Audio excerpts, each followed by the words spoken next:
नागरिकांच्या मनामनातील आवाज, नाशिक आवाज.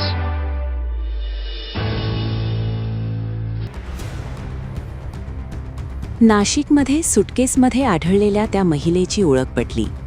4 लग्न केलेल्या प्रियकरानेच केला खून. कन्नमवार पुलाखाली सुटकेसमध्ये आढळलेल्या महिलेच्या मृतदेहाची गूढ अखेर उकळले आहे. मृत महिलेचे नाव सुनीता विश्वकर्मा 30 असून लिव्ह इनमध्ये राहणाऱ्या तिच्या प्रियकरानेच तिचा निर्घृण खून केल्याचे समोर आले आहे.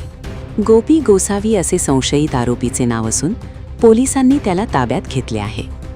मृत सुनीता पतीपासून विभक्त झाल्यानंतर 4 विवाह झालेल्या गोपी गोसावीसोबत उपनगर परिसरात राहत होती. काही दिवसांपूर्वी त्यांच्यात झालेल्या वादातून गोपीने सुनीताचे नाक व तोंड दाबून तिची हत्या केली. पुरावा नष्ट करण्यासाठी त्याने मृतदेह सुटकेसमध्ये कोंबून मध्यरात्री कन्नमवार पुलाखाली फेकून दिला. मी सुनीताचा गेम केला.